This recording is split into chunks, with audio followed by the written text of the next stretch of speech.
Hi everybody. I thought we would start out in lesson 1 with examining the contents of your packet and me explaining to you exactly what these pieces are. So I'm going to start out by telling you that this piece of paper that unfolds is called a smocking plate. It's like a dinner plate. It's called a smocking plate. It never made sense to me either because it's just a piece of folded paper, right? But you will hear me often refer to the smocking plate, and you can buy them in, there are hundreds of them, if not thousands of them, by different authors, as I would call them. Different companies and different individuals create smocking plates for a variety of purposes, and we'll talk about that maybe a little later in other lessons. So what I've created for you is a packet that contains your smocking plate, the colors of DMC floss, and you can see the DMC here, that are called for in this plate, and those are listed here by number. We have 5 different colors. You should have 5 different colors, and one of those is white. I have pleated you a piece of fabric, and that should be, I believe, 15 rows, 2, 4, 6, 8, 10, 12, okay, 14 rows. And the plate has 15 rows numbered, well, it has 13 rows numbered 1 through 13, but I usually put a row on each end to hold the smocking in place. On this one, I only did 14, and that's because this row on the very bottom is what we call an empty row, and we'll talk more about that as we get started. This is a smocking pleater.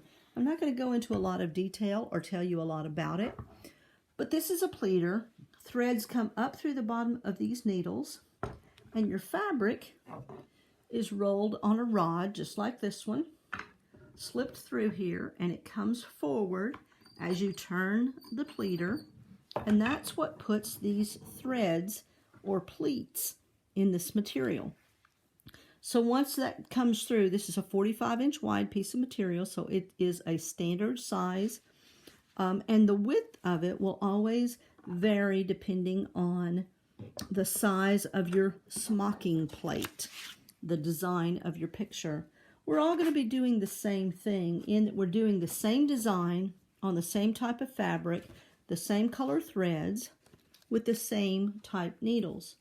So there are very specific smocking needles. These are called darners. There are different kinds of, there's embroidery, all of those.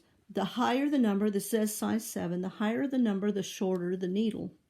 And I've taken your packages apart. A couple of you have something that looks a little bit different than this. But I've taken them apart and I've added, you have number 5 embroideries and number 7 darners, and they're for very different purposes, because some of them have a much bigger eye to be able to use more strands of thread than others. So that's what's included in your packet. And again, we're all going to be doing the same thing. This is a sampler.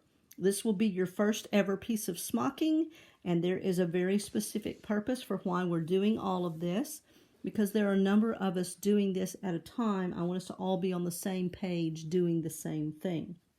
So we're going to start out with how to divide our threads. DMC floss is a 6-strand floss, meaning when you pull these threads apart, there should be 6 of them in every piece. We typically smock with 3 strands at a time, and I'll show you how to pull those apart in another little mini lesson, and how to decide how much floss you need, how to thread a needle, how to get started, and where to start. So we're all going to be, again, doing the same thing. I'll explain why it is that how it is that we actually center this design on this piece of fabric. But the first thing that we have to do, I think I did it for some of you and maybe I didn't for others, we have to tie off the threads on the ends of our piece of smocking, the ends of our fabric. So you see here that these threads don't go all the way to the end. That's kind of cheating, actually, because when you put it through the pleater, your threads will come all the way to the end. What I tried to do for each of you is create what we would call a seam. So that's the piece of the fabric that would actually be sewn into the garment. And I pull your threads out that far so that you'll have a seam line. And the next thing we're going to do then is begin to tie these off. Every smocking plate and pattern will give you an idea of how far you need to pull this piece of fabric up. We can pull it out very far. It's like an accordion. We can pull it out very far, or we can tighten it together. And all of that depends on, number one, the size of the pattern. What would go across a little girl's dress for a size 8 is much bigger than something you would put on a dress for a little girl a size 2. Same with little boys' outfits. What you would put on an older child would be much wider than something that you would put on a younger child. If I'm not mistaken, those of you that do have the pieces already tied off, lucky you, I pulled this up to about 15 inches, but I'm not positive. Because we're doing a sampler, it doesn't really matter. What I'm striving for here is simply pulling these pleats tight enough that the actual pleat itself is not so tight you can't get a needle in between it. So what I'm doing is just taking a couple of threads, and you can see how I'm pulling it up just tight enough to be, like I said, firm and pleated. This piece, this little short video, kind of gives you an overview of what different things are. Again, your piece of fabric, we have 15 rows of thread here. We should have 5 different colors, because that's exactly what's designated on the smocking plate by these numbers right here. I use DMC. I don't use Bates, but any kind of floss like this will do. This is our smocking plate. Get used to calling it that and recognizing when you hear the word smocking plate, it's really just a pattern. Everything that's written here tells you exactly how to follow this pattern here. And it's all done with stitches from one pleat to the next. Let's talk just a second before I end about a pleat and what a pleat is and why it's called a pleat. So if I can get this needle or a needle out of this package, maybe I can give you a little idea of what I'm talking about. If you look really close, this piece of fabric is made up of pleats from one pleat to the next. And believe it or not, you're going to count each one of these pleats to be able to find the center of this piece of fabric. So it's pleated in, typically you're going to be looking at about 160 to 180 pleats on a 45-inch piece of fabric. That's just kind of a standard. Much fewer for younger children because, of course, the piece of fabric will be smaller. But typically you're looking around 160 plus or minus 10 for an average pattern. So again, we're going to pull this up to a certain measurement. I think it was about 15. It doesn't really matter. What we don't want to do is get it so tight. Let me see if I can show you this really well. If you get it so tight, you can't move those pleats around. It's very hard to get in between them. So I just want to be able to smooth it out so that my pleats are nice and even and straight, and I can get my thread in between them. Every pattern will give you an idea of how far to pull up your piece of fabric. So if you ever have someone pleat for you, if you ever buy a pleater and do your own pleating, and I can walk you through the steps for that, every pattern that you use will tell you how far to pull that piece of fabric together. So a lot of patterns, and here is an example of the instructions for a little boy's, they call it a short overall or a long overall here. But inside this pattern, specifically, it will tell you how far to pull this piece of fabric up. So when you look right here, cut 2 pieces of piping the same length as the lower and front edge of your yoke. That's this piece right here that's going to fit into this little boy's outfit. But look above here. Here's what's really important. For a size 1, in a 45-inch piece of fabric, it should be 3 1/8 inches wide. It should have 6 rows, smocking rows on it, and 8 pleating rows. You're always going to see that you'll have 2 rows more than you actually want to smock. Like I said, that'll be a guide row for the top and a guide row for the bottom. But as interesting as that, it will tell you up here that you're going to be using 16 rows on a 24-row pleater, and you stop 5/8 of an inch from the edge. All of that is well beyond the scope of what we're going to be doing right here. I just want you to understand that every pattern is individual and different, and that's why it matters how far you pull this piece of fabric up. If you make it too small, it won't fit into this pattern. If you make it too big, it won't fit into this pattern. But for our purposes, because we're going to be doing a sampler type smocking piece to begin with as your very first project, we're just going to pull it up to where the pleats are comfortably close together without being too far apart. My best recommendation is going to be about 15 inches, and I'm going to use a measuring tape to give you an idea. When I say 15 inches, that's going to mean from edge to edge, not simply the pleats themselves. This one looks like it's about 12. 15 will be too long, so everything I've just said, forget it. We're looking at looks like we're going to be looking probably about 11 inches, if you can see this here. From edge to edge, right now it's 12. By the time I pull all of this up and all of this up, it looks like it's going to be about 11 inches. So the next video will actually show you how to begin pulling this piece together and then counting off the number of pleats. When you finish this design and you look at it, you want it to be centered on the piece of smocking, just as you do when you center a picture. You don't want to end up with half of a heart here hanging off half of your fabric.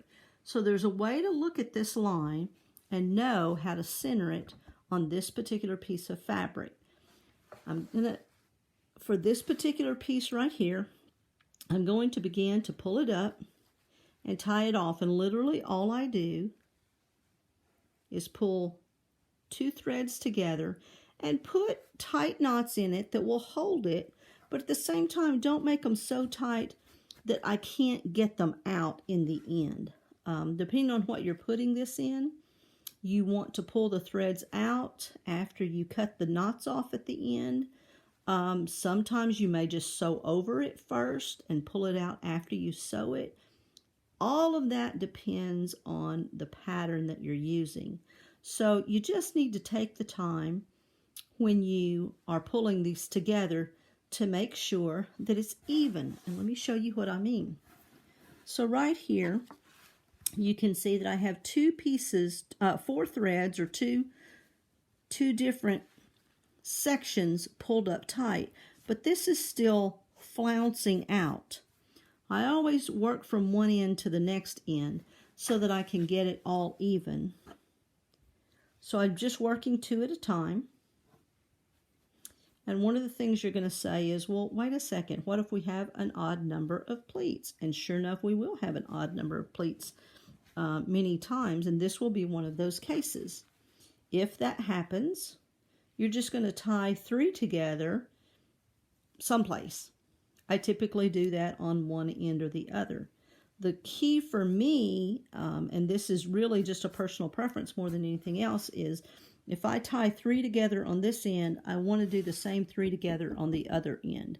I don't want to do 3 here and then 3 on the opposite end. Like I said, that's really just a picky preference for me. If, like I said, for some of you, I have already tied this off, lucky, lucky you. It's not a big deal.